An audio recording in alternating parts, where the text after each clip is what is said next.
Legend of the Great Sage. Chapter 346. Li Qingshan meletakkan tangannya di atasnya dan benda itu bersinar dengan cahaya biru. Salep putih itu mulai berputar-putar, akhirnya membentuk pil bulat sempurna sesuai spesifikasi. Dia masih belum bisa dianggap mengetahui cara memperbaiki artefak, tapi sekadar mengubah bentuk suatu benda bukanlah masalah baginya. Rusin secara pribadi membagi pil olahan menjadi dua bagian, satu berisi 60 pil. Dia tersenyum dan berkata, ini untuk misi. Ulurkan tanganmu. Kemudian dia mengambil gathering pil dan meletakkannya di tangan Li Qingshan. Ini milikmu. Li Qingshan melihat hasil kerja kerasnya setelah tidak tidur selama 3 hari 3 malam, lalu mengangkat kepalanya untuk melihat Rusin yang tersenyum. Dia merasakan kebencian yang mendalam. Dia hanya ingin melihatnya dalam suasana hati yang buruk. Misi pemurnian pil tidak memiliki imbalan tambahan apapun. Itu semata-mata bergantung pada keterampilan memurnikan pil orang tersebut. Sebagai pemula pemurnian pil, fakta bahwa dia tidak kehilangan apapun berkat tungku artefak spiritual kelas menengah dan Rusin. Rusin mengagumi ekspresi Li Qingshan dengan kepuasan. Dia merasa kerja keras selama 3 hari ini akhirnya membuahkan hasil. Lalu dia berkata, keahlianmu dalam memisahkan bahan-bahannya terlalu buruk. Dia meletakkan tangannya pada 60 gathering pills, dan cahaya putih muncul. Beberapa salep putih diekstraksi, dan 3 pil pengumpul ki lagi dipadatkan. Pil yang tersisa berukuran persis sama, dan memenuhi persyaratan misi, tidak lebih sedikit pun. Li Qingshan dengan santai berkata, terima kasih. Dia menundukkan kepalanya dan memasukkan 60 pil ke dalam kotak brokat. Adapun 4 pil pengumpul ki, dia langsung melemparkannya ke mulutnya. Rusin sudah terbiasa dengan hal ini. Dalam waktu beberapa hari, ini akan menjadi kompetisi dengan sekolah seni lukis. Sekolah aneka ragam telah memasang taruhan, jadi beritahu aku beberapa informasi orang dalam. Menurutmu apakah lebih baik aku bertaruh kalau kamu kalah atau kalah? Pada kamu yang menang. Li Qingshan memutar matanya ke arahnya. Terserah kamu. Baiklah kalau begitu, aku berani bertaruh kamu menang. Namun, jika aku kalah, kamu harus membayarnya. Namun, jika saya kalah, Anda harus mengganti kerugian saya. Petik 2. Dalam mimpimu, Li Qingshan mendorong pintu hingga terbuka dan bangkit. Di sebelah barat, pancaran sinar merah matahari terbenam tampak membara terpantul di danau. Itu sangat indah. Benar saja, Han Qiongzi sedang berdiri di depan tirai cahaya warna-warni. Dia seperti siluet yang indah dan indah. Ketika dia berbalik dan melihat Li Qingshan, dia tersenyum cerah dan segera berjalan ke depan. Sebelum Li Qingshan dapat membuka mulutnya, Rusin tersenyum dan berkata, saudari bela diri Han, orangmu baru saja mencoba menyentuh kakiku. Awasi dia dengan cermat. Han Qiongzi berhenti dan melirik Li Qingshan dengan tajam. Dia berkata dengan putus asa, baiklah. Tatapan Li Qingshan sekali lagi tertuju pada leher Rusin yang cantik dan ramping. Dia menjadi sangat serius. Rusin mengangkat tangannya untuk melindungi lehernya, berpura-pura takut, tetapi senyuman di wajahnya tidak berubah. Perahu itu melayang bebas di danau. Langit dan air menyatu menjadi satu. Luo Xia dan Guci terbang bersama. Han Qiongzi duduk di haluan kapal dan memperhatikan dalam diam. Angin malam pertengahan musim panas mengibarkan pakaiannya. Li Qingshan memecah kesunyian. Jangan dengarkan omong kosongnya. Kamu tahu dia suka bicara omong kosong. Han Qiongzi berbalik. Kamu berani bilang tidak? Sama sekali tidak. Li Qingshan berkata dengan serius. Han Qiongzi tersenyum. Aku tidak marah, kenapa kamu begitu gugup? Li Qingshan mengerutkan kening. Siapa kamu? Apa yang kamu lakukan pada Qiongzi? Han Qiongzi tercengang. Dia meraih telinganya dan berkata dengan marah, apakah aku sekecil itu? Li Qingshan tersenyum dan menariknya ke dalam pelukannya. Ya, Qiongzi saya berpikiran luas. Tangannya yang lain telah mendarat di payudara kebanggaannya. Dipisahkan oleh gaun musim panas yang tipis, mereka tampak gemetar di tangannya. Jangan bergerak. Han Qiongzi meraih tangannya, tapi membiarkannya meletakkannya di atas tangannya. Setelah beberapa bulan bersama, tingkat keintiman ini sudah menjadi normal. Dalam kata-katanya, dia memanfaatkannya karena dia mengasihaninya. Saya hanya penasaran. Li Qingshan menganggapnya aneh. Tidak peduli bagaimana dia melihatnya, Rusin jauh lebih menawan daripada kultivator wanita dari sekolah Miss Celani beberapa hari yang lalu. Han Qiongzi berkata, kakak senior Rusin adalah orang yang sangat bangga. Murid perempuan di sekolah Miss Celani semuanya memiliki bakat yang biasa-biasa saja. Pikiran mereka dipenuhi dengan utilitarianisme, dan mereka ingin menemukan orang kuat yang dapat diandalkan. Mereka tidak layak disebut kultivator. Rusin berbeda. Dia adalah seorang kultivator sejati. Li Qingshan berkata, bangga. Aku tidak merasakan apa-apa. Petik 2. Karena kamu lebih bangga, Han Qiongzi menopang dirinya dan melingkarkan lengannya di lehernya. Dia menatap tajam ke arah pria yang dia cintai. Semakin dekat dia dengannya, semakin dia tertarik dengan pesonanya. Dia merasa aneh karena dia tidak menyadarinya saat pertama kali mereka bertemu. Di antara mereka, hal yang paling membuatnya terpesona adalah kebanggaan mendalam yang tersembunyi di hatinya. Seolah-olah betapapun curamnya puncaknya, dia akan selalu memiliki tekad untuk mendakinya. Tidak peduli seberapa kuat musuhnya, dia akan selalu berani menantang mereka. Saya tidak merasakan apapun tentang itu. Tangan Li Qingshan memegang pinggangnya. Lekuk tubuhnya tiba-tiba menegang, halus dan lurus. Tatapannya tidak bisa tidak tertarik pada bibir merah montoknya. Bahkan jurang seputih salju yang sesekali muncul di pakaiannya tidak mampu mengalihkan perhatiannya. Dia tidak bisa menahan diri untuk tidak mengangkat kepalanya. Han Qiongzi memiringkan kepalanya untuk menghindarinya. Dia memeluknya erat dan mencium telinganya dalam-dalam. Dia berkata dengan nada meminta maaf, belum sampai. Meski mereka sudah begitu mesra di banyak tempat sehingga tidak dilarang, dia tetap menolak menerima ciuman yang lebih biasa. Li Qingshan sudah menganggap wanita dalam pelukannya sebagai kekasihnya. Tentu saja, dia hanya bisa melindungi hobi kecilnya ini. Aku ingin menunggu sampai saat kita menikah. Jika aku membiarkanmu menciumku sekarang, aku khawatir aku tidak akan mampu menahan diri. Aku akan memberikan segalanya padamu. Han Qiongzi sangat pemalu saat dia tergagap. Dia tidak terlalu peduli dengan masalah antara pria dan wanita. Bukankah mereka hanya melepas pakaian dan berpelukan saja untuk melakukan itu? Dulu, dia menjalankan misi sendirian. Karena penasaran, dia bahkan memanjat tembok dan diam-diam melihat sekeliling. Selain sedikit tersipu pada awalnya, dia dengan cepat merasa bosan. Apa gunanya mengerang dan tertawa? Sebagai seorang kultivator, dia tidak akan pernah bisa menjadi seperti manusia yang menuruti kesenangan. Keinginannya yang sekuat baja tidak dapat digoyahkan oleh hal ini. Kalau tidak, dia tidak akan mampu menahan rasa sakit karena terpotong-potong dalam formasi Master Altar Teratai Hitam. Hanya ketika hal itu terjadi padanya dia menyadari bahwa itu tidak sesederhana itu. Setiap gerakan kontak tubuh mulai dipenuhi makna yang berbeda-beda. Itu membuat orang merasa senang atau gemetar karena hatinya tergerak. Apalagi yang bisa dikatakan Li Qingshan. Dia memeluk tubuh memikatnya dengan erat. Kenapa aku tidak pergi saja dan melamarmu besok? Ayahmu memiliki kesan yang baik terhadapku. Itu bukanlah kisah melodramatis tentang seorang sarjana miskin yang menculik wanita muda dari keluarga kaya, jadi tidak akan ada banyak kendala. Dia percaya bahwa tidak ada seorang pun yang dapat menemukan kesalahan pada bakat, kekuatan, dan ambisi yang telah dia tunjukkan. Inilah alasan mengapa dia selalu memilih untuk menjadi orang terkenal. Jika dia terus berpura-pura rendah hati, bukan saja ayah mertua Han tidak akan puas, bahkan 100 aliran pemikiran pun akan penuh dengan kritik. Sekarang, siapa yang berani mengatakan bahwa dia tidak cukup baik untuknya? Tidak secepat itu. Tunggu sebentar lagi. Han Qiongzi tiba-tiba mengubah topik pembicaraan. Bunga kecil belum keluar. Li Qingshan berkata, tidak. Mengapa kamu tiba-tiba menyebut dia? Han Qiongzi tersenyum. Hanya memikirkan sesuatu dari masa lalu. Li Qingshan berkata, kalau begitu aku ingin mendengarnya. Han Qiongzi tidak ingin mengatakan apapun pada awalnya. Namun, di bawah interogasi, Li Qingshan, dia baru saja membuka mulutnya. Di masa lalu, ketika Hua Sengzan terobsesi dengan Gu Yanying, Han Qiongzi tidak tahan. Dia memarahinya dengan kasar. Dia hanya seorang wanita. Apakah kamu harus seperti ini? Saat itu, dia tidak menganggap dirinya sebagai seorang wanita. Namun, dia berkata, kamu hanya belum bertemu seseorang yang bisa menggerakkanmu. Kalau tidak, kamu tidak akan bisa menunggu untuk menikah. Li Qingshan mengangkat dagunya. Kalau begitu, apakah kamu sedang terburu-buru sekarang? Han Qiongzi berkata dengan keras kepala, tidak sama sekali. Namun, aku sedikit memahaminya. Meski beberapa bulan lalu, mereka masih asing. Sekarang, dia tidak bisa membayangkan apa yang akan terjadi padanya jika dia tidak ada di sana. Melihat matanya yang penuh kasih sayang, hati Li Qingshan sudah selembut air. Bahkan Gu Yanying menjadi tidak berarti. Itu hanya separuh mimpi sekilas. Kini, orang yang ada di pelukannya adalah kekasih sejati. Kamu jauh lebih beruntung dari dia. Kamu bertemu denganku cukup awal. Han Qiongzi berkata, mengapa menurutku tidak? Anda sebaiknya bergegas dan berkultivasi. Mari kita bicarakan hal itu ketika kultivasi Anda melebihi kultivasi saya. Saya tidak ingin menikah dengan pria yang tidak sebaik saya. Petik 2. Namun, pada saat ini, postur mereka berdua membuat kata-katanya tidak meyakinkan sedikitpun. Saat itu, dia hanya mengatakan bahwa jika budidayanya melampaui miliknya, dia akan memberinya kesempatan untuk mengejarnya. Sekarang, dia berada dalam pelukannya, memanfaatkannya. Saya tidak sabar. Li Qingshan membungkuk. Meskipun dia tidak bisa mencium bibirnya, tempat lain baik-baik saja. Dia mencium leher halusnya dalam-dalam. Senyuman muncul di sudut mulutnya. Dia dengan lembut menjilatnya. Apakah kamu seekor anjing? Tubuh Han Qiongzi gemetar. Dia mengatupkan giginya dan berkata. Begitu pertahanan psikologisnya dipatahkan, sebagai seorang kultivator, persepsinya terhadap hal-hal ini jauh lebih halus dan sensitif dibandingkan manusia biasa. Kamu berani mengatakan laki-lakimu adalah seekor anjing. Kamu harus dihukum. Li Qingshan mengangkat tangannya dan meletakkannya di lembutnya, meremasnya. Jika itu terjadi di masa lalu, kemungkinan besar dia akan berteriak ketakutan dan menghentikannya melakukan sesuatu yang berlebihan. Tapi kali ini, dia masih melingkarkan lengannya di lehernya dan tidak merespon sama sekali. Li Qingshan terkejut sesaat. Senyuman di wajahnya melebar dan gerakan tangannya melambat.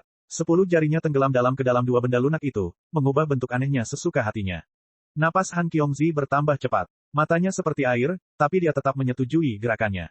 Li Qingshan menemukan dua titik yang sedikit menonjol. Dia dengan lembut menjepitnya di antara jari-jarinya dan meremasnya. Han Qiongzi tiba-tiba memeluknya erat. Li Qingshan berhenti bergerak dan dengan lembut mencium lehernya dan membelai punggungnya. Setelah beberapa saat, dia akhirnya melepaskannya, membiarkannya terus menikmati tubuh indah yang belum pernah disentuh siapapun sebelumnya. Baru setelah Li Qingshan benar-benar menanamkan bentuk dan ukuran di benaknya, dia dengan enggan melepaskannya. Sebelum dia menyadarinya, langit sudah gelap dan bintang-bintang memenuhi langit. Wajah Han Qiongzi memerah saat dia dengan genit berkata, apakah kamu puas sekarang? Dia sudah tahu bahwa dia tidak akan menyerah di tempat ini, jadi sebaiknya dia membiarkannya melakukan apa yang dia inginkan kali ini. Saya tidak puas. Saat dia berbicara, tangan Li Qingshan telah meraih ke bawah pakaiannya dan menyentuh kulit halusnya. Han Qiongzi buru-buru meraih tangannya dan menunjuk ke dahinya, menegurnya, jangan terburu-buru.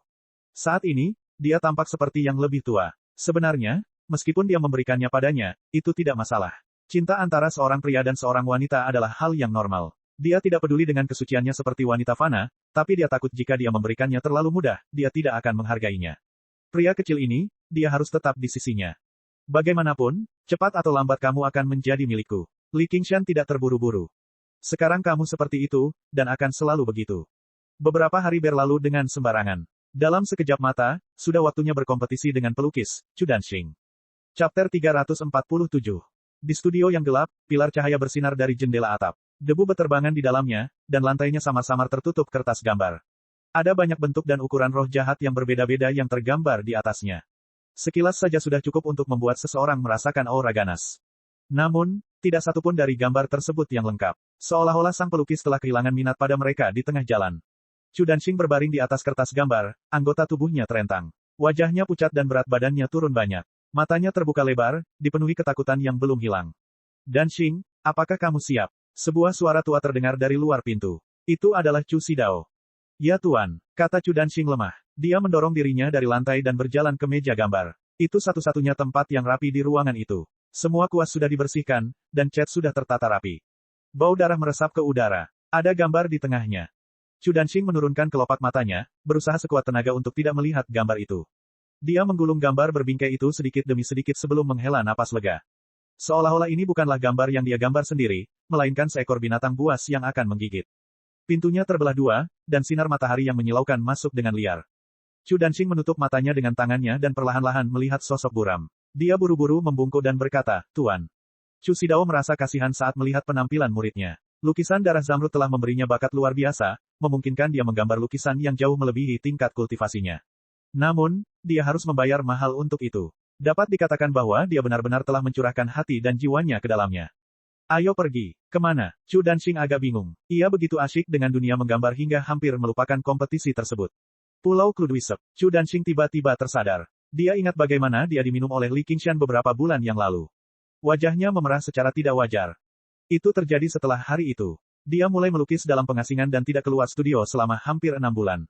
Tingkah lakunya yang memalukan setelah minum pasti sudah tersebar luas. Bagaimanapun, mereka adalah musuh.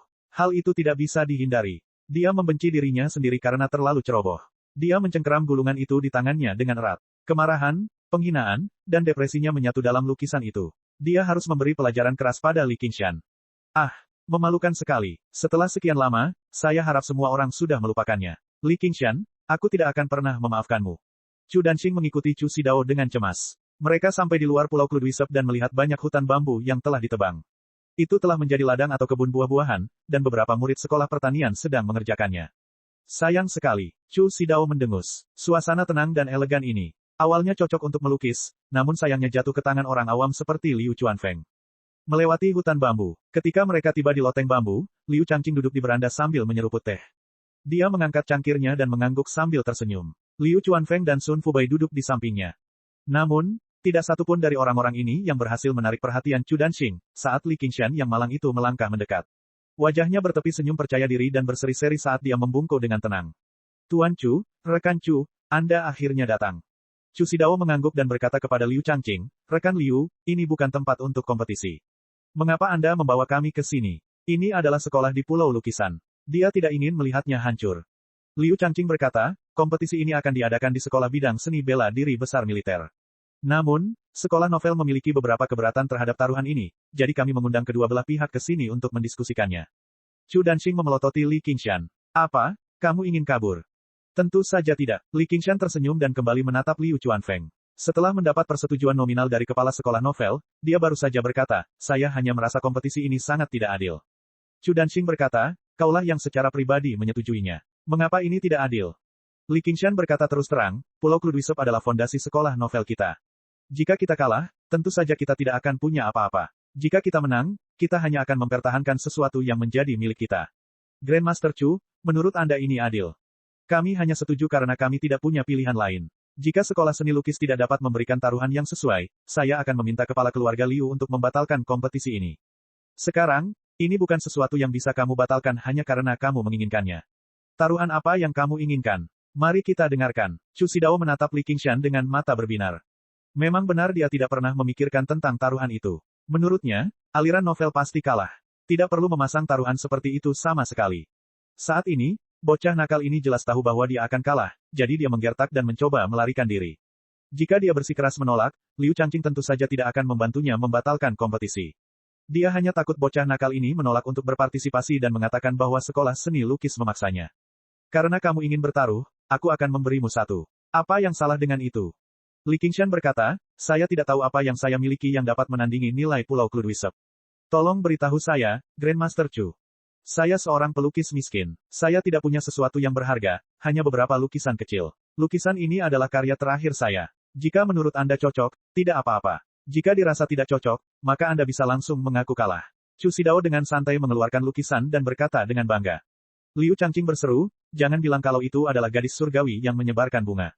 Sepanjang hidupnya, Chu Xidao paling ahli dalam melukis keindahan. Bukan hanya keindahan yang ia lukiskan seperti aslinya, namun emosi mereka juga tidak berbeda dengan orang sungguhan. Namun, mereka tidak memiliki berbagai kekurangan dari orang sungguhan. Keindahan lukisan itu sudah melampaui keindahan dunia sekuler. Alhasil, muncullah pepatah, biarpun kamu memiliki 3.000 keindahan, tetap saja tidak sebagus lukisan dari Xidao. Ia terkenal di 9 prefektur di Komando Rui. Gadis surgawi menyebarkan bunga adalah karya terakhirnya. Dikabarkan sebelum ia mengecatnya, rambutnya sudah beruban, namun setelah ia selesai mengecatnya, rambutnya memutih dalam semalam. Marquis of Rui jatuh cinta padanya saat dia melihatnya. Dia bersedia membayar mahal untuk membelinya, namun dia berkata, ini adalah istri murid saya.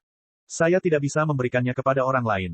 Jika orang lain mengatakan itu, mereka mungkin akan menganggapnya sebagai alasan, tetapi Chu Xidao menghabiskan seluruh hidupnya mengambil lukisan sebagai istrinya. Bahkan Chu Danxing harus menyebut keindahan dari lukisan itu sebagai majikannya ketika dia melihatnya. Gadis surgawi menyebarkan bunga adalah gadis surgawi yang dia tinggalkan untuk Chu Danxing. Ketika Markis dari Rui mendengar hal itu, yang bisa dia lakukan hanyalah membatalkan masalah tersebut. Dia tidak bisa merusak kisah indah ini. Gulungan itu terbuka, dan semua pria yang hadir tercengang. Gulungan itu ditutup. Mereka sebenarnya tidak dapat mengingat penampilan bidadari. Mereka hanya ingat pakaiannya yang berkibar-kibar, kelopak bunga yang bertebaran, dan paviliun harum yang berserakan. Aroma bunga masih tercium jelas di hidung mereka. Penampilan bidadari berubah dan berangsur-angsur stabil, tapi itu adalah penampilan terindah di hati setiap orang. Pikiran Liu Changqing segera kembali ke beberapa dekade yang lalu. Saat itu, dia masih seorang sarjana, dan itu juga merupakan musim kelopak bunga berguguran. Seorang gadis muda bergoyang di ayunan, terkikik seperti lonceng perak. Dia adalah putri bungsu gurunya. Kemudian, mereka berpisah, dan dia telah melihat segala macam wanita cantik dan memiliki banyak selir cantik.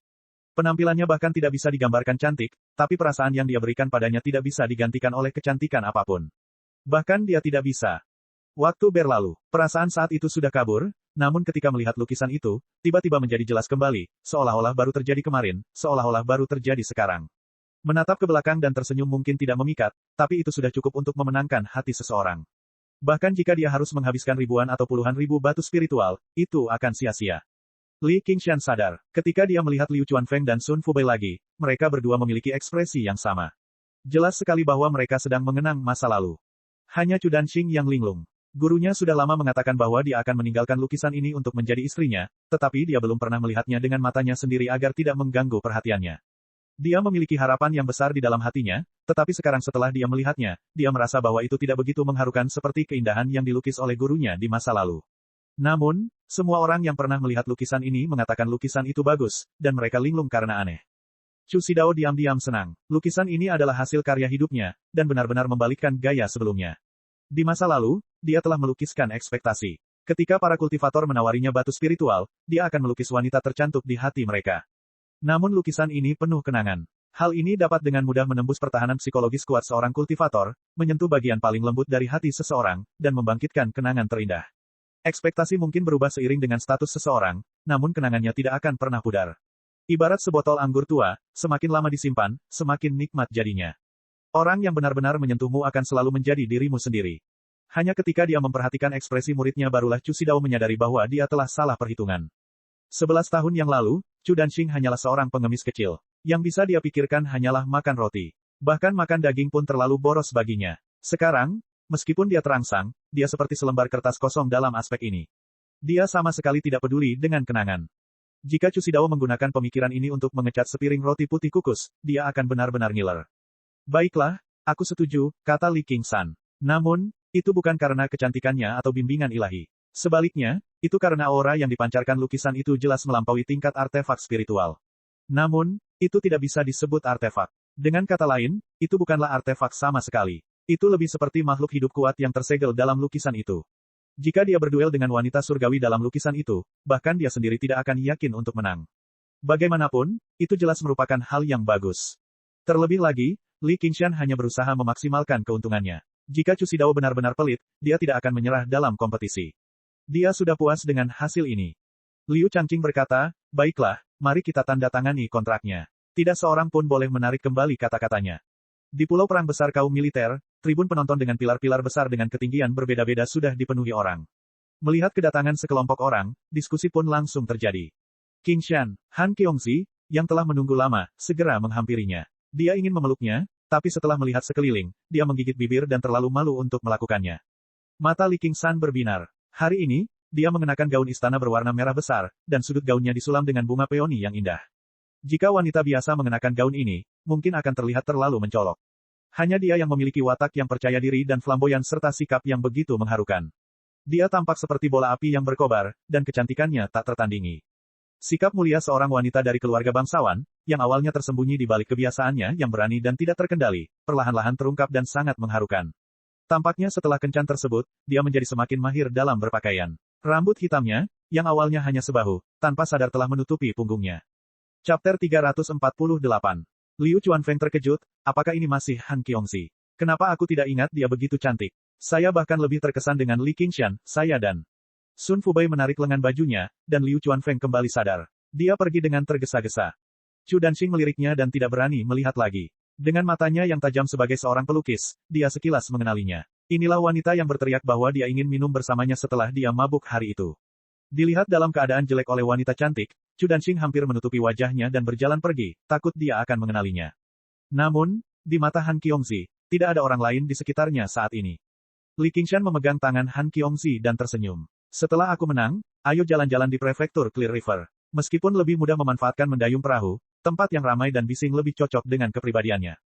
Han Qiongzi sedikit tersipu. Jika kamu menang, aku akan memberimu hadiah sebagai hadiah. Li Qingshan mau tidak mau mengamatinya. Pinggangnya diikat dengan ikat pinggang bersulam, payudaranya yang gagah seperti akan lepas dari pakaiannya, dan pantatnya yang menopang gaunnya bahkan lebih menawan. Jangan bilang kalau hadiahnya adalah... Han Qiongzi memarahi, jangan terlalu banyak berpikir. Ini hanya hadiah. Kalau begitu, ayo jalan-jalan. Li Qingshan berbisik ke telinganya. Jika dia tidak memeluknya dan membelai dia dengan sengaja, itu akan menjadi hadiah surgawi yang sia-sia. Jangan pernah memikirkannya. Han Qiongzi meliriknya dan mendorongnya menjauh. Pergi. Para murid akademi di teras melihat ini. Li Qingshan dan Han Qiongzi telah menjadi pasangan. Itu sudah menjadi rahasia sejak lama. Namun, ketika mereka melihatnya secara langsung, mereka hanya bisa menghela nafas takjub. Kakak senior pada dasarnya telah menjadi orang yang berbeda akhir-akhir ini. Dia bahkan bisa mengenakan pakaian seperti ini. Apa yang telah dilakukan anak itu, Li Qingshan, hingga pantas menerima ini? Seorang murid legalis menghela nafas. Di masa lalu, Han Qiongzi tidak pernah peduli dengan apa yang dia kenakan. Jangan iri, setidaknya kita bisa memanjakan mata sekarang. Dia dulunya sangat galak. Bagaimana sebelumnya? Keduanya mengangkat kepala. Tanpa sepengetahuan mereka, Han Qiongzi sudah berada di depan mereka, menatap mereka. Hatinya bergetar, dan dia buru-buru memberi hormat, kakak kedua. Aku akan memberimu pelajaran saat kita kembali. Han Qiongzi tidak marah sama sekali. Melihat Wang Pusi melambai padanya, Zhang Xuan dengan ringan melangkah ke peron dan berjalan ke sisi Wang Pusi. Mereka saling memandang dan menghela nafas lega pada saat bersamaan. Temperamen kakak senior kedua sangat baik akhir-akhir ini. Saat ini, Li Qingshan melangkah ke arena dan disambut oleh gelombang sorak-sorai. Li Qingshan, yang lahir di keluarga biasa, disambut oleh banyak orang. Dia memiliki kesan pahlawan sipil. 2 meja panjang ditempatkan di kedua ujung Grand Martial Arena. Li Qingshan dan Chu Danxing berdiri di belakang meja panjang. Menjauh, mereka saling memandang, tatapan mereka terhubung. Percikan terbang kemana-mana. Liu Changqing membacakan peraturan kompetisi dan menyatakan taruhan yang telah disepakati kedua belah pihak. Pimpin murid, mohon persiapkan dirimu. Lukisan kelopak bunga gadis langit yang berhamburan. Han Qiongzi mengerutkan kening. Apa itu? Wang Pusi bertanya dengan rasa ingin tahu. Meskipun budidayanya jauh lebih tinggi daripada Han Qiongzi, dia tidak begitu akrab dengan kisah-kisah sejarah yang menarik ini seperti para murid keluarga bangsawan. Selain itu, Han Qiongzi telah melakukan penyelidikan khusus pada Chu Xidao karena Li Qingshan, jadi dia secara alami akrab dengan lukisan terkenal ini. Setelah mendengar penjelasan Han Qiongzi, Wang Pusi tersenyum dan berkata, sepertinya bocah itu akan memenangkan saingan cinta. Qiongzi, kamu harus berhati-hati. Han Qiongzi berkata, bahkan Anda harus mengolok-olok saya, Komandan. Saya tidak percaya bahwa saya tidak bisa mengalahkan lukisan. Wang Pusi tertawa. Itu belum tentu benar. Jika kamu terus begini, aku tidak akan berdiri di sini lagi. Han Qiongzi menginjak kakinya. Dia juga telah mendengar bahwa banyak pembudidaya membayar mahal kepada Chu Xidao untuk sebuah lukisan wanita cantik untuk digantung di gua tempat tinggal mereka. Mereka bisa datang dan pergi sesuka hati dan tidak akan menimbulkan masalah. Baiklah, baiklah, baiklah. Lihat, ini sudah dimulai. Tidak ada satu orang pun yang tidak penasaran dengan duel lukisan ini. Bagaimana tepatnya mereka berdua menentukan pemenangnya? Chu Danxing telah membentangkan lukisan itu di atas meja panjang dan berkata dengan keras, Li Qingshan, lukisan ini disebut Hellscape Rhapsody. Saya menghabiskan 3 bulan untuk menyusunnya dan 3 bulan untuk menyelesaikannya. Ini sangat menakutkan. Jika saya punya pilihanku, aku tidak ingin melukis lukisan seperti itu. Jika kamu tahu apa yang baik untukmu, belum terlambat untuk mengakui kekalahan sekarang. Kalau tidak, kamu mungkin akan terluka nanti. Chu Xidao berdiri di platform tinggi di belakang Chu Danxing. Saat melihat lukisan itu, dia pun bergidik. Dia mengelus jenggotnya dan tersenyum, sangat terhibur. Chu Danxing tidak hanya mewarisi keahliannya, tetapi dia juga akan melampaui tuannya di masa depan. Pemenang pertempuran ini telah ditentukan. Li Qingshan meletakkan album lukisan tipis di atas meja panjang. Saya menghabiskan 2 jam untuk menyusun buku ini, 1 hari untuk menyelesaikannya, dan 1 bulan untuk menyebarkannya. Saya tidak tahu seberapa efektifnya. Datang dan alami sendiri. Qingshan, kamu mengambil buku yang salah. Liu Chuanfeng juga berada di platform tinggi tidak jauh di belakang Li Qingshan. Wajahnya dipenuhi kecemasan. Li Qingshan melambaikan tangannya tanpa menoleh. Jangan khawatir, itu tidak salah. Karena kamu begitu keras kepala, maka alamilah kengerian neraka.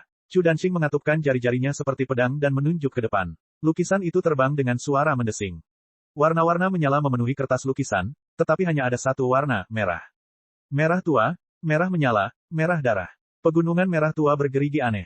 Lautan api yang tak terbatas menyala dengan ganas. Sungai panjang berwarna merah darah melonjak dan mengalir. Setiap orang yang melihat lukisan itu bergidik hebat, ketika niat menakutkan dan gila melonjak ke arah mereka. Adegan mengerikan macam apa ini? Seolah-olah hantu dan iblis jahat yang tak terhitung jumlahnya menderita rasa sakit yang tak berkesudahan di dalam diri mereka. Lambat laun, fantasi ini berubah menjadi kenyataan. Satu demi satu hantu jahat melompat turun dari pegunungan, melonjak melalui lautan api, dan melayang dari sungai darah saat mereka keluar dari lukisan itu. Tubuh jangkung, kulit merah tua, anggota badan bengkok, raungan serak, dan mata kosong dipenuhi kebencian dan kebencian yang tak terbatas. 1, 2, lusinan hantu jahat merangkak keluar dari lukisan itu seolah-olah mereka merangkak keluar dari neraka untuk membalas dendam kepada orang-orang di dunia. Pada saat itu, mimpi buruk seolah menjadi kenyataan. Jeritan terdengar dari penonton saat ekspresi banyak kultivator wanita berubah. Han Qiongzi tidak takut. Dibandingkan dengan metode pembunuhan altar Lord Black Lotus di kota angin kuno, neraka ini tidak memiliki realisme. Dia hanya mengkhawatirkan Li Qingshan. Wang Pusi berkata sambil tersenyum, aura dari Dao neraka. Lukisan ini sangat cocok untuk sekolah legalismeku. Agar Patuacu menjadikannya sebagai murid terakhirnya dan mengasuhnya selama 10 tahun, dia memang bukan orang yang mudah untuk ditangani. Li Qingshan dalam masalah. Chu Danxing teringat kejadian ketika dia pertama kali mulai melukis di pengasingan. Seringkali, dia berguling-guling di tanah karena penyesalan saat dia sedang melukis, membenturkan kepalanya ke dinding karena malu. Memikirkan kembali bagaimana dia menjadi bahan tertawaan saat dia keluar dari pengasingan setelah 10 tahun berkultivasi dengan susah payah, dia tidak lagi disukai oleh para kultivator wanita. Dia merasa seperti akan menjadi gila. Seolah-olah dia berada di neraka, dibakar oleh nyala api. Akhirnya, dia memasukkan pikirannya yang hiruk-pikuk ke dalam lukisan itu dan menyusun Hell Rhapsody. Dia menggunakan sisa ruang untuk melukis hantu jahat yang tak ada habisnya. Li Qingshan, kamu yang memintanya. Senyuman di wajah Li Qingshan tidak berubah saat dia berkata, ngomong-ngomong, saya lupa nama buku saya. Tiba-tiba, ekspresinya berubah serius saat dia melambaikan tangannya dan berteriak, keluarlah, sikat ilahi Maliang. Jimat ilahi ciptaan agung tiba-tiba meledak dengan cahaya yang cemerlang. Saat Li Qingshan melambaikan tangannya, keyakinan dan kekuatan harapan jutaan orang berkumpul dan memadat. Seorang pria muda yang mengenakan topi jerami bertepi lebar dan memegang kuas muncul di lapangan seni bela diri hebat. Dia memiliki alis tebal dan mata besar, dan wajahnya dipenuhi dengan kebenaran dan rasa hormat. Dia berdiri di depan kerumunan hantu, tapi dia tidak menunjukkan rasa takut. Han Qiongzi terkejut. Ini. Seluruh lapangan terdiam. Chu Tian tertawa terbahak-bahak. Li Qingshan, kamu ingin menang dengan seorang anak. Jangan bilang kalau pria ini mirip denganmu waktu itu. Saya mendengar bahwa Anda juga berasal dari desa. Petik 2. Sejak Chu Tian dikalahkan oleh Li Qingshan, dia pantang menyerah, menanggung kesulitan, dan siap membalas dendam kapan saja. Namun, ketika dia memikirkan tentang barang itu, dia tidak bisa menunjukkannya di depan semua orang. Baru saja, dia menahannya. Menyaksikan kekalahan Li Qingshan adalah salah satu kebahagiaan terbesar dalam hidupnya. Meskipun murid-murid lain dari 100 klan tidak lagi menertawakan Li Qingshan, pikiran mereka sama dengan pikiran Chu Tian. Bagaimana pemuda biasa seperti dia bisa memiliki kekuatan untuk melawan hantu jahat? Dibandingkan dengan teror Hellfire Rhapsody, apa yang disebut Divine Bruce Maliang ini memang seperti lelucon. Iya, kita sudah selesai. Liu Chuanfeng mondar-mandir dengan cemas. Sun Fubai berkata dengan tenang, adik bela diri junior, jangan khawatir. Qingshan tahu apa yang dia lakukan. Aku mendengar rumor baru-baru ini. Itu tentang kuas ilahi Maliang. Li Qingshan, kamu tercela. Chu Danxing memandang remaja miskin Maliang dan merasa seolah-olah sedang melihat dirinya sendiri di masa lalu. Dia benar-benar tidak tega memerintahkan hantu jahat untuk membunuhnya. Tercela, Li Qingshan bingung, tapi dia tidak mempedulikannya. Wajah Maliang penuh konsentrasi.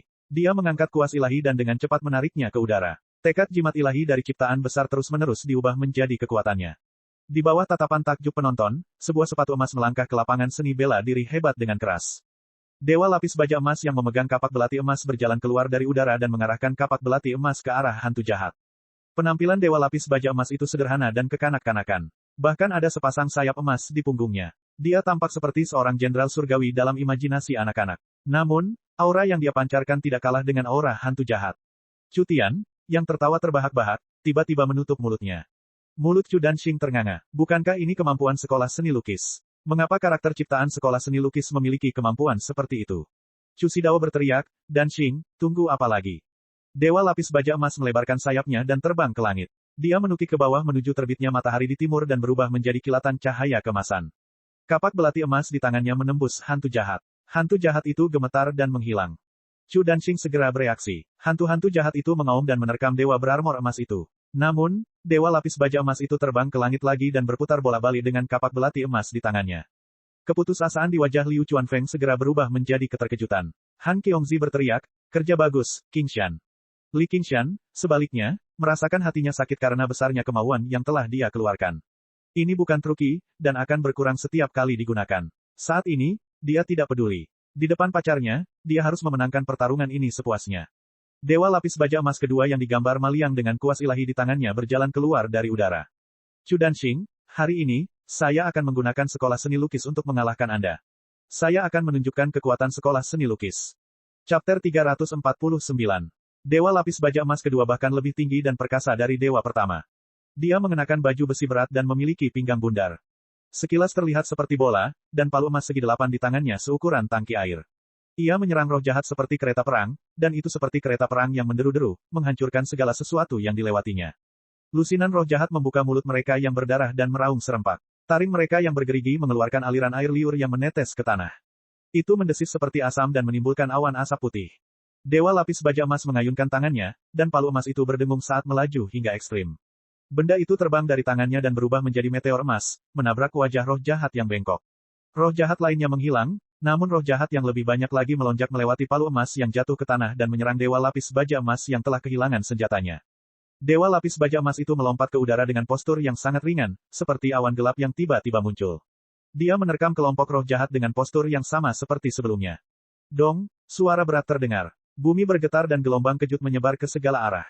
Dewa lapis baja emas secara langsung menghancurkan roh jahat sampai mati, tapi dia juga dikelilingi oleh roh jahat. Dewa lapis baja emas yang telah lama berputar-putar di langit turun dari langit. Kapak belati emas di tangannya membentuk busur cahaya zigzag, melewati kepala, tenggorokan, cakar, dan dada, meninggalkan jejak darah. 5 roh jahat itu melolong dan menghilang. Kemudian, dia melompat ke udara lagi, membuang cakar yang mencengkeramnya dan menunggu kesempatan berikutnya. Serangan ini merobek celah dalam pengepungan yang tidak bisa ditembus. Dewa lapis baja emas di tanah berguling-guling di tanah. Dia meraih gagang palu dan berdiri lagi. Dia mengangkat palu emas dengan kedua tangannya dan menghantamkannya ke arah roh jahat yang menyerangnya. Bang! Otak roh jahat itu meledak, berubah menjadi gumpalan asap merah dan menghilang. Saat ini, roh jahat menerkamnya dari belakang, mulutnya terbelah sampai ke telinganya. Rahang bawahnya terbuka hingga batas yang sulit dipercaya, dan giginya yang tajam seperti pedang menggigit pelindung leher dewa lapis baja emas itu. Beberapa giginya patah, tapi gigi yang lebih tajam pun tenggelam dengan suara korosif. Dewa lapis baja emas itu berputar di tempat, mencoba melepaskan diri dari penyerang diam-diam di punggungnya. Palu emas di tangannya menari-nari seperti angin, menghempaskan hantu-hantu yang menerkamnya seperti anjing gila. Baju besi emas di tubuhnya memiliki banyak luka, tapi dia tidak bisa berbuat apa-apa terhadap hantu jahat di punggungnya. Dewa lapis baja emas yang berputar-putar di langit hanya berani membunuh roh jahat di pinggiran dan tidak berani memasuki pengepungan. Menyelamatkan seorang kawan. Kalau tidak, dia akan dicengkeram oleh cakar yang tak terhitung jumlahnya dan merobek baju besi emas tipis di tubuhnya. Pada saat ini, anak panah emas seukuran tombak berputar dan menembus mata roh jahat itu. Itu meninggalkan jejak emas dan lubang spiral sekilas di udara. Di ujung lubang dan lintasannya ada dewa lapis baja emas ketiga. Dia tinggi dan memiliki anak panah di punggungnya. Tali busur-busur emas di tangannya masih bergetar. Stand dipenuhi dengan sorak-sorai. Teriakan itu berhenti saat mereka menatap dengan tercengang ke arah sekelompok raksasa yang saling bertarung. Siapa sangka aliran novel yang selama ini mereka ejek, sang pelukis yang hanya suka menggambar keindahan, ternyata memiliki kekuatan yang begitu mengerikan. Setiap hantu jahat ini memiliki kekuatan untuk membunuh praktisi kilapisan ke-8 atau bahkan ke-9. Bahkan Hanti sedikit mengernyit melihat aura hiruk-pikuk mereka. Di sisi lain, 3 dewa lapis baja emas bahkan lebih kuat. Di bawah kendali tepat Li Qingshan, mereka membunuh roh-roh jahat dan tidak jatuh ke dalam posisi yang tidak menguntungkan. Duel ini bukan lagi jenis duel yang pernah mereka lihat sebelumnya. Itu benar-benar pertarungan sampai mati. Lapangan seni bela diri hebat telah berubah menjadi medan perang berdarah. Chu Tian tercengang. Kultivasinya telah meningkat pesat selama periode kerja keras ini, dan dia bersiap untuk berduel dengan Li Qingshan lagi. Namun, situasi di depannya memberinya pukulan berat. Peluangnya untuk menang tidak meningkat sama sekali. Han Qiongzi mengepalkan tangannya dan bersorak keras, memecah kesunyian. Inilah pria yang dia incar. Wang Pusi menggelengkan kepalanya dengan ringan. Dia tidak menyangka bahwa teknik aliran novel dapat digunakan sedemikian rupa di tangannya. Dia memang layak mendapatkan Qiongzi. Pandangan jauh ke depan Lord Gu memang luar biasa. Meskipun Han Anjun tidak mengatakan apapun, dia juga mengungkapkan ekspresi puas. Bakatnya dalam bertempur telah diperluas sepenuhnya dalam pertarungan tim kecil, dan dia memiliki kendali yang hampir sempurna di medan perang. Liu Changqing menghela nafas pelan. Ini mungkin adalah generasi yang paling jenius di antara ratusan aliran pemikiran. Bahkan Hua Sengzan dan Han Tiyi, para jenius yang pernah memimpin masa, tidak lagi istimewa di hadapan mereka. Mungkinkah dunia akan jatuh ke dalam kekacauan, dan itulah sebabnya banyak sekali orang jenius yang bermunculan. Liu Chuanfeng tidak peduli dengan citranya sebagai kepala keluarga. Dia membuka tangannya dan bersorak keras. Semangat yang telah terpendam selama bertahun-tahun akhirnya terlepas. Apakah kamu melihat itu? Inilah kekuatan sekolah novel. Kemudian Master Satu Pikiran memandang ke arah Little N, tetapi dia tidak melihat kegembiraan atau kegembiraan sama sekali di wajahnya, seolah-olah dia yakin bahwa kemenangan akan menjadi miliknya. Dia hanya memegang pipinya dengan satu tangan, menatapnya dari jauh di antara ribuan orang. Li Qingshan juga akan tersenyum padanya dari waktu ke waktu, seolah pertempuran sengit di hadapannya tidak mampu mengalihkan perhatiannya darinya. Akhir-akhir ini, dia semakin jarang mencarinya, sehingga membuat Master Satu Pikiran merasa lega. Tapi kalau dilihat sekarang, tidak ada yang berubah. Dia akhirnya memastikan bahwa ada benang tak kasat mata yang menghubungkan mereka. Ini pasti takdir. Sebagai kakak laki-lakinya, dia benar-benar tidak percaya diri dalam membimbing adik perempuan berbakat yang menyebut dirinya One Will ini. Gurunya mungkin juga memperhatikan hal ini, itulah sebabnya dia langsung menerimanya sebagai muridnya. Dia hanya akan menyerahkan segalanya pada takdir. Tatapan Li Qingshan dan Chu Danxing melintasi medan perang dan bertemu. Senyuman Li Qingshan tidak berubah. Dia menindas Chu Danxing karena tidak memainkan game strategi real time dalam pertempuran ini. Tentu saja, ini pada dasarnya berbeda dengan permainan. Namun, dia juga tidak sama dengan dirinya di kehidupan masa lalunya, melainkan Li Qingshan yang tangguh dalam pertempuran. Chu Danxing, sebaliknya, agak panik. Kekuatannya secara keseluruhan jelas jauh lebih besar daripada Li Qingshan, namun yang bisa dia lakukan hanyalah menyaksikan tanpa daya saat para iblis dibunuh satu persatu. Dia bingung harus berbuat apa. Danxing, hanya dengan menstabilkan pikiranmu kamu dapat melihat akar masalahnya. Suara Chu Xidao terdengar di kepala Chu Danxing. Akar masalahnya, Chu Danxing melihat pemuda bertopi jerami itu sekilas dan menyadari. Semua dewa lapis baja berasal dari dia. Selama dia mengalahkan pemuda itu, semuanya akan terselesaikan secara alami. Chu Danxing melambaikan tangannya, dan semua iblis yang tersisa meninggalkan dewa lapis baja. Mereka berubah menjadi gelombang hiruk-pikuk dan bergegas menuju Maliang. Meskipun 3 dewa lapis baja telah membunuh lebih dari 20 iblis melalui kerja tim mereka yang cerdik, mereka tidak berdaya untuk menghentikan pasukan iblis yang mengamuk. Li Qingshan berhenti tersenyum. Apakah Anda akhirnya menyadarinya? Itu kelemahan terbesarku. Meskipun kuas ilahi sangat mengesankan, Maliang sendiri hanyalah seorang pemuda biasa. Selain itu, dia adalah media yang paling penting. Begitu dia dikalahkan, para dewa lapis baja akan segera menghilang juga. Pada saat itu, bahkan jika dia bisa memadatkan satu sama lain, apakah Chu Danxing masih akan memberi Ma Liang kesempatan untuk melukis? Dia mungkin akan terbunuh saat dia muncul, menyia-nyiakan kekuatan harapannya dengan sia-sia. Pada saat itu, hasil pertempuran akan ditentukan. Apa yang harus dia lakukan? Buat dewa lapis baja lain yang menggunakan perisai. Tidak, meskipun dia bisa bertahan melawannya, Ma Liang tidak akan punya waktu untuk melukis lukisan baru. Adapun peta neraka di seberangnya, jelas belum menggunakan kekuatan penuhnya. Satu-satunya hal yang bisa dia lakukan sekarang adalah melawan serangan dengan serangan. Ma Liang tiba-tiba mengangkat kuasnya dan melambaikannya sembarangan ke udara. Garis-garis tinta hitam membeku di udara. Kekuatan harapan dalam jimat ilahi ciptaan agung dengan cepat dikonsumsi. Saat itu, bayangan menutupi Ma Liang. Cakar dan gigi yang tak terhitung jumlahnya berada tepat di depannya, dan gelombang merah menghantam Ma Liang. Dibandingkan dengan gerombolan hantu, sosoknya sangat kecil. Seperti yang diharapkan semua anak, dia menghadapi gerombolan hantu tanpa rasa takut dan menggunakan seluruh kekuatannya untuk menyelesaikan pukulan terakhir. Tinta di udara berubah menjadi garis-garis pedang Qi dan ditembakkan ke segala arah. Dibandingkan dengan pedang Qi, gerombolan hantu tampaknya melambat. Mereka hanya bisa menyaksikan pedang Qi menembus tubuh mereka. Gelombang merah itu berhenti sejenak dan segera runtuh, berubah menjadi pecahan yang tak terhitung jumlahnya yang menghantam Ma Liang. Namun, mereka menghilang di udara. Sorakan pun terdengar. Li Qingshan berkata dengan keras, siapa yang akan mengaku kalah sekarang? 3 dewa lapis baja membentuk formasi dan memblokir di depan, Rhapsody of Hell, milik Chu Danxing. Mereka akan membunuh setiap hantu yang keluar. Mereka ingin melihat berapa banyak hantu jahat yang bisa dipanggil Chu Danxing. Chu Danxing mengepalkan tangannya dengan erat. Meskipun, Rhapsody of Hell, ini memiliki arti, tak ada habisnya, ia tidak bisa benar-benar memanggil hantu jahat dalam jumlah tak terbatas untuk berperang. Bahkan jika dia memanggil lebih banyak hantu jahat, mereka tidak akan bisa lepas dari nasib dibunuh satu persatu. Itu kamu, Rhapsody of Hell, muncul dengan cahaya merah, hampir menerangi seluruh bidang seni bela diri utama. Sungai darah dalam lukisan itu tiba-tiba mulai mengalir perlahan, dan lautan api yang tak tertandingi tiba-tiba mulai berkobar dengan ganas. Oh tidak, kata Li Qingshan. Lautan api neraka tiba-tiba muncul dari lukisan itu. Itu sangat cepat sehingga melahap 3 dewa lapis baja dalam sekejap. Baju besi emas dengan cepat meleleh dalam api, dan dalam sekejap mata, ketiga dewa lapis baja berubah menjadi abu, mengikuti jejak hantu jahat. Gelombang panas muncul di udara, menyebabkan segala sesuatu di lapangan terdistorsi. Nyala api menerkam ke arah Li Qingshan dengan momentum yang tak tertandingi dan tidak dapat dihindari. Liu Chuanfeng, yang hendak merayakannya, tiba-tiba mengubah ekspresinya. Seolah-olah api neraka sedang membakar dirinya. Ini sudah melampaui kemampuan seorang praktisi Qi. Wajah Chu Xidao memerah karena kobaran api. Li Qingshan, lihatlah. Inilah kekuatan darah Zamrud Vermilion. Meskipun Anda seorang jenius, dan sungguh merupakan suatu keberuntungan bagi sekolah novel untuk memiliki murid seperti Anda masih sedikit lebih rendah dibandingkan dengan Danxing. Hasilnya telah diputuskan. Untuk pertama kalinya, Han Anjun tidak lagi percaya bahwa Li Qingshan bisa menang. Ini sudah merupakan kesenjangan dalam budidaya, dan itu bukanlah sesuatu yang dapat diatasi dengan taktik atau strategi. Wajah Li Qingshan gelap seperti air. Dia dengan cepat menoleh. Api berkobar di depannya, dan sudah terlambat meskipun dia memerintahkan Ma Liang untuk melukis lagi. Terlebih lagi, lukisan seperti apa yang bisa menghalangi api yang tak terbatas ini? Saat ini, Ma Liang tiba-tiba jatuh ke tanah. Meskipun dia tidak terbakar oleh api, dia tidak dapat menahan suhu tinggi. Li Qingshan telah menjadi seorang kultivator terlalu lama, dan dia juga meremehkan ketahanan seorang pemuda fana. Kebetulan airnya mengalir. Mungkinkah hasilnya sudah diputuskan? Chapter 349. Tiba-tiba, Li Qingshan menunjuk ke album foto di atas meja. Halaman-halamannya dibalik dengan cepat karena kesibukan, dan cerita berlalu dengan tergesa-gesa. Tiba-tiba, dia berhenti di gambar terakhir. Kurang dari. Lebih besar dari. Kurang dari. Lebih besar dari. Kurang dari. Lebih besar dari. Dia hanya bisa mencoba ini.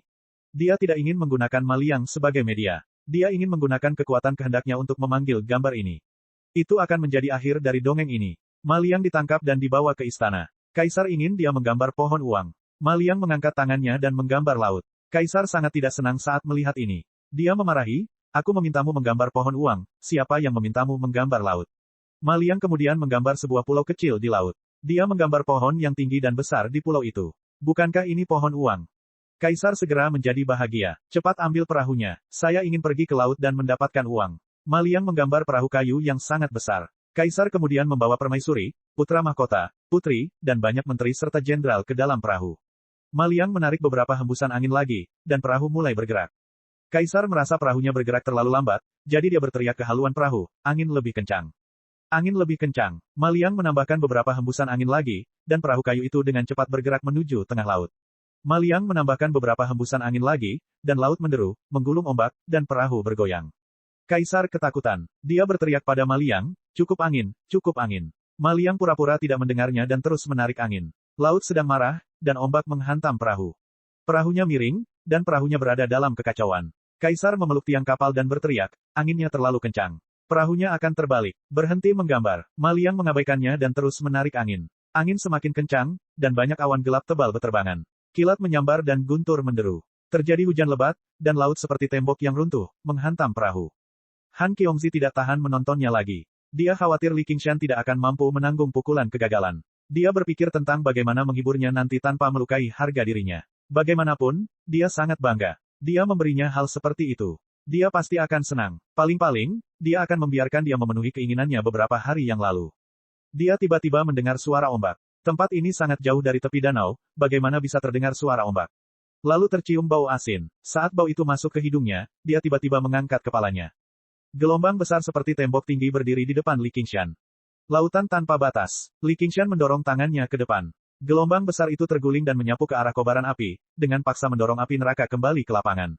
Lidah api dan ombak ingin bertabrakan, berubah menjadi gumpalan uap. Namun, pada saat yang sama, terdapat lebih banyak air dan api. Mereka melonjak ke depan. Mereka bertabrakan sengit di garis pemisah yang panjang. Uap mengepul dan naik seperti sinyal asap, membentuk dinding kabut putih. Kemudian, karena hilangnya kekuatan sumpah, ia bubar. Kurang dari. Lebih besar dari. Dengan suara mendesis. Air memadamkan api, dan api menguapkan air. Ini adalah pertarungan antara air dan api. Namun tak lama kemudian, gelombang raksasa tersebut kehabisan momentum dan menguap oleh kobaran api. Api yang dipadamkan melonjak ke depan sekali lagi, tetapi mereka segera ditepis oleh gelombang kedua.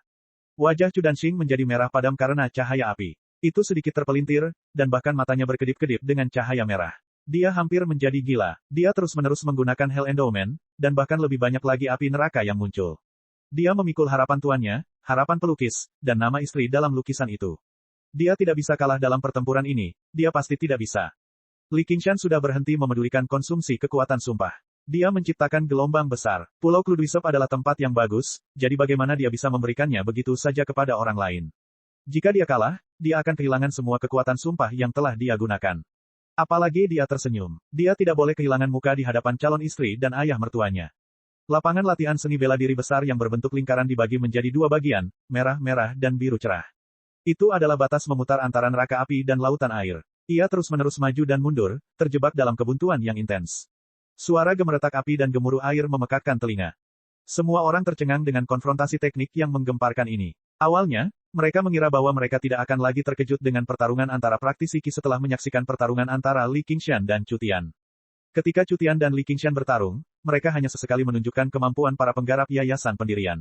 Sekarang, kemampuan Li Qingshan dan Chu Danxing telah sepenuhnya melampaui level praktisi Qi.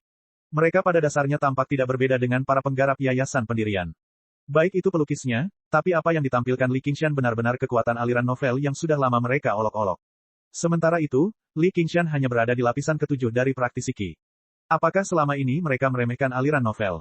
Chu Xidao mengerutkan alisnya sambil menatap punggung Chu Danxing dengan cemas. Dia tidak pernah berpikir bahwa Li Qingshan benar-benar memiliki kekuatan seperti itu. Dia juga memiliki pemahaman tentang kemampuan aliran novel. Mereka seharusnya dibatasi oleh jimat ilahi ciptaan agung. Dalam keadaan seperti ini, jelas karena banyak orang yang sangat percaya pada kitab-kitabnya. Bagaimana mungkin mereka bisa mencapai hal ini hanya dalam waktu setengah tahun? Liu Chuanfeng berhenti bersorak. Dia berdiri di peron dengan mulut terbuka lebar dan tangan terangkat tinggi. Dia tampak seperti patung beku. Seluruh tubuhnya menegang, seolah dialah yang mendorong ombak raksasa itu. Sun Fubei menyaksikan adegan ini dengan rakus. Wajahnya dipenuhi dengan suka dan duka. Ya, inilah kekuatan aliran novel yang dijelaskan oleh gurunya kepada mereka. Dia juga meragukannya di masa lalu, tapi sekarang, Li Qingshan telah membuktikannya kepada mereka. Dia telah membuktikannya kepada semua orang. Sekolah novel bukanlah sampah. Langit telah memberikan anak ini ke sekolah novel. Han Qiongzi mengepalkan tangannya dan menatap Li Qingshan dengan tergila-gila. Dia tergoda untuk memberitahu semua orang bahwa ini adalah suaminya. Tentu saja, kenyataannya semua orang sudah mengetahuinya. Wang Pusi menggelengkan kepalanya. Anak ini sungguh penuh kejutan. Baru setahun sejak dia bergabung dengan 100 sekolah. Jika dia punya waktu untuk berkembang, seberapa jauh dia bisa melangkah? Keluarga Han telah menemukan menantu yang baik. Dia pasti akan menjadi jenderal hebat di masa depan. Namun, meski Han Anjun bersukacita, dia juga merasakan sedikit kekhawatiran. Segera setelah itu, dia menjadi santai. Dia harus perlahan-lahan mengalami kehidupan yang luar biasa ini sendirian. Jue Chenzi memandang pendeta Tao jorok yang sedang menuangkan anggur ke mulutnya. Dia tersenyum. Tuan, kamu menyesalinya lagi. Pendeta Tao yang jorok itu meraung, siapa yang menyesalinya? Siapa yang menyesalinya? Dia mau tidak mau mengakui bahwa dia sedikit menyesal. Dia bahkan bisa menggunakan teknik aliran novel sedemikian rupa. Jika dia menggunakan teknik aliran Taoisme, bukankah itu akan menjadi lebih kuat? Kalau aku tahu lebih awal, aku akan bersikap lebih sopan pada anak ini. Saya telah mengutuk banyak murid sebelumnya. Hanya kamu yang berani mengamuk padaku. Pada saat ini, cahaya dari Infernal Bestowment secara bertahap meredup. Tidak peduli berapa banyak usaha keras yang dia curahkan ke dalam sebuah lukisan, kekuatannya tidak akan ada habisnya. Meskipun air yang disulap Li Qingshan hanyalah air biasa, sedikit lebih rendah dari api, Li Qingshan masih mampu menyulap air. Namun, kelima elemen tersebut saling membalas. Sangat mudah bagi air untuk memadamkan api, tetapi dibutuhkan energi yang sangat besar agar api dapat menguapkan seseorang. Li Qingshan tiba-tiba menimbulkan gelombang yang lebih besar. Saya akan menyerah pada kekuatan keyakinan yang telah saya kumpulkan selama setengah tahun. Mari kita lihat berapa lama Anda bisa bertahan. Mata Chu Danxing hampir keluar dari rongganya. Dia terus menggunakan Infernal Bestowment, dan retakan tipis muncul di lukisan itu. Namun, dia tidak peduli. Bahkan jika dia menghancurkan lukisan itu, dia harus bertahan. Danxing, ayo berhenti di sini. Suara Chu Xidao terdengar di kepala Chu Danxing.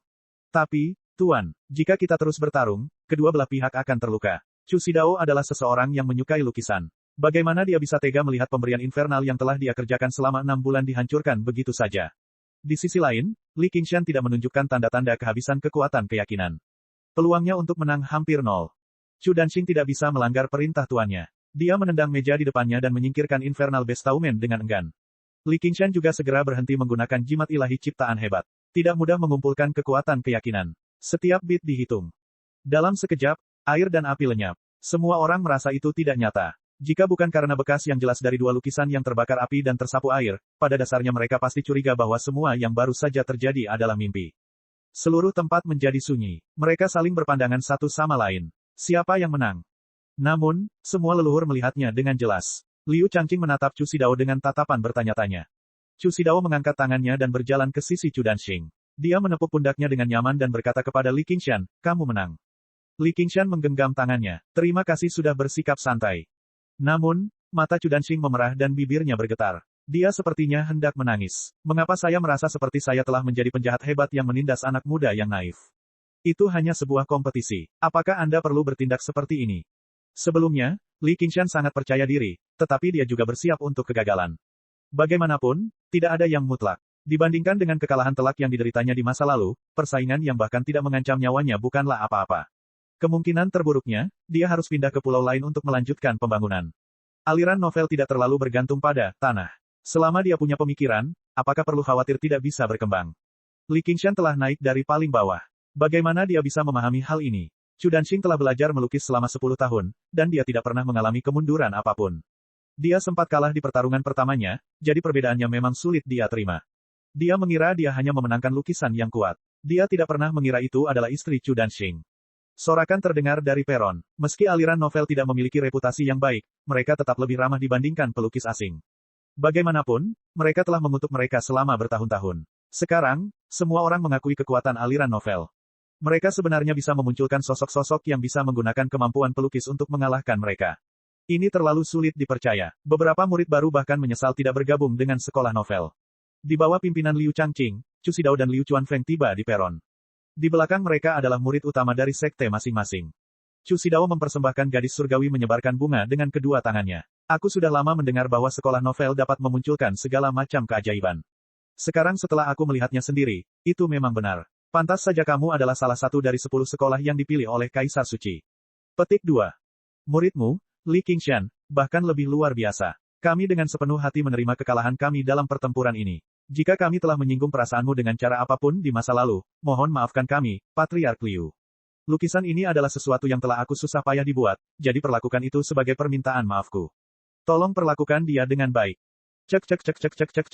Rakan-rakan kultivator sekalian, sebelum retret, sila terus berkultivasi untuk jurus subscribe, like, share dan komentar agar sekte ini terus berkembang pesat.